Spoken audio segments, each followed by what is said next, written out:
Today I'm going to be telling you about my first ever relationship. This one lasted just a few months actually. I think we were talking a little longer, but basically I moved all the way from Los Angeles to Buffalo, New York. One of the coldest places in the country. Here we go. So I was on Tinder. I was just like kind of lonely, kind of desperate. And this hot guy who just looked nothing like anyone around here, just stunning, the most captivating eyes. I was like mesmerized. And he was giving me all this attention and we started FaceTiming. But pretty soon, I realized he didn't actually live in LA. And he was exactly what I was looking for. He just seemed really sweet, and before you know it, I was flying out there, he was flying here. I think I actually moved there like without even visiting, which was so silly of me.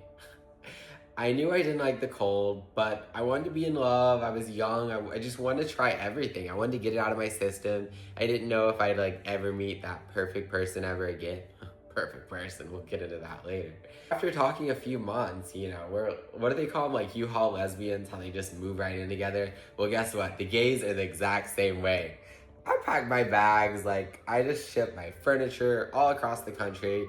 I had this beautiful Porsche Cayman.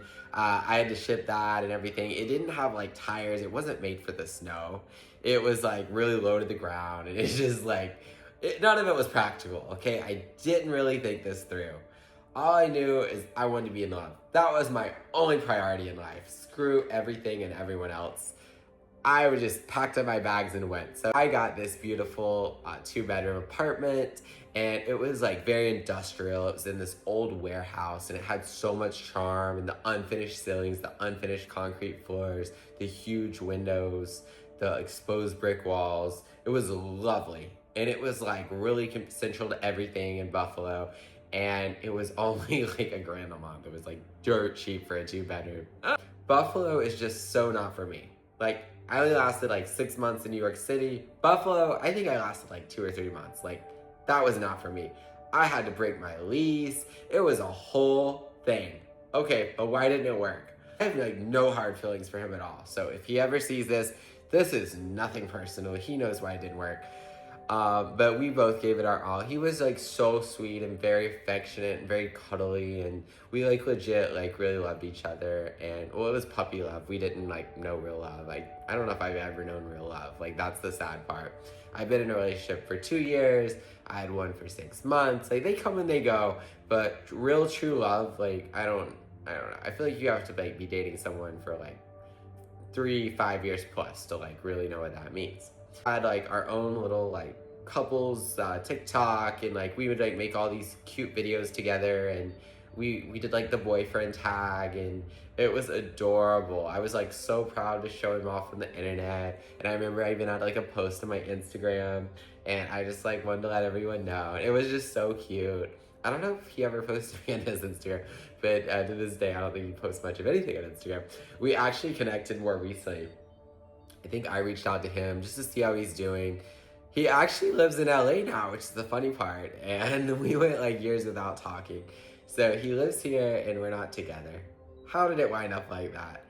It was weird. Like, after years of not talking, I really realized we had nothing in common anymore. Like, nothing. It was like a bird and a fish trying to make a home together, right? No chemistry at all. Like, the attraction, like, meh, like everything. It's gone.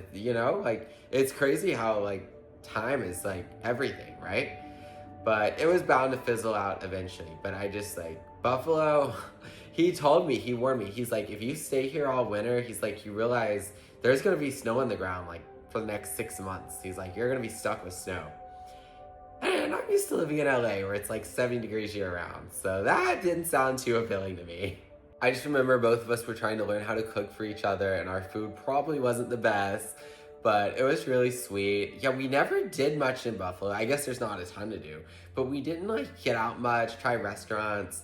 Like, I don't know, he just didn't seem to really like have many suggestions, right? For like, I don't ever remember us going out to restaurants. Like, that's the crazy part. He was in medical school and I was doing my thing. We just like didn't go out. Like, I remember like I didn't know anything. So I was like, okay, I've heard of the Cheesecake Factory. I've been there before. So we do like sometimes like, yeah, we'd go, they had a Whole Foods, like thank God. That was like the only reason I moved there. There was like one Whole Foods in all of Buffalo, I think. It was nice and new and it was lovely. We did go up to Niagara Falls. We went on like one little road trip.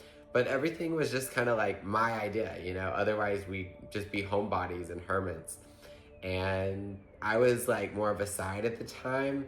So we didn't like go all the way much. I think that like really bothered him too. I think that's bothered all my men. I don't know, like either I'm in the mood or I'm not. And usually I'm just like too lazy to go all the way. I just don't want to do all that.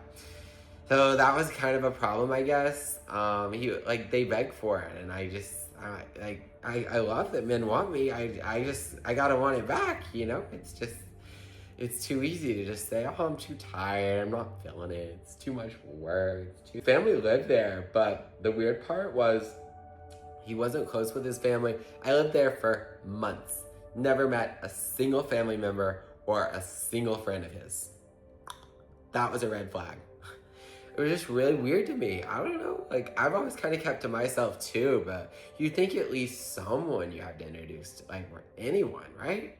So it was really lonely there too because I didn't have any friends there and he didn't introduce me to anyone. And it was just the two of us, no pets, not much to do in Buffalo. So you can see kind of why it got old quick. I remember joining the LA Fitness there. It was better than the ones out here, but I mean, I like had to switch from Equinox to LA Fitness, so there was that, and then it just fizzled out, you know? And also, like, I was kind of paying for more stuff than he was, and I remember he just had, like, a part-time job, and he worked, like, 1 day a week, and like I said, he was in med school, and eventually he would have done well. I think he ended up dropping out eventually, but yeah, that got really old after a few months. It's like, okay, I'm paying all the rent, I'm, like, paying for most of our food. After a while, like, you just kind of feel used. It just didn't do it for me. I don't know, he was hot, but like it fizzled out. I was just on the phone with my friends all the time, like, should I move back? What do I do? And then finally I just like messaged them. I'm like, please, I'm like begging, just let me out of my lease, anything. And I think they made me like pay up to the date that they were able to re-rent it. So I had to pay on it for like months that I wasn't even living there anymore. I mean, it was just a grand a month. But that was my experience in Buffalo. So yeah, years went by and we hung out more recently. We went to Cava and we just kind of caught up, but it just kind of made me sad. Like I missed being in love, and yeah, the spark wasn't there. And I did see him in WeHo once and we got to hang out, and I don't know, kind of makes me sad just talking about it. The last 7 years, I've like wanted that more than anything, like more than success, more than, but I don't come across as desperate, I don't think. Like, I'm not pushing myself on anyone. If you don't like me, tell me. That's my rule. Don't drag it on, don't lead me on. That's what I hate the most. Usually you can tell if something's genuine though, but just get right to the point. What are you looking for? And a lot of people don't know what they're looking for. Sometimes I don't know what I'm looking for. But I just want something genuine and just someone to do cute stuff with. There's just so many things in LA that you'd like only do with as a couple. Like Catalina Island, there's so many cute things. Going up to Napa, I'm not gonna go to Napa with my friends, right? I'm not gonna go to Solvang with my friends. Even Coachella, like my friend asked me to go to Bieber next year, and I'm like, no, I kind of want to go with like a guy like I don't know, traveling with friends just isn't the same. I'm such a lover boy. I'm going to make the next video about my 2-year toxic relationship. That one was actually toxic. This one I just told you about was like pretty good memories overall.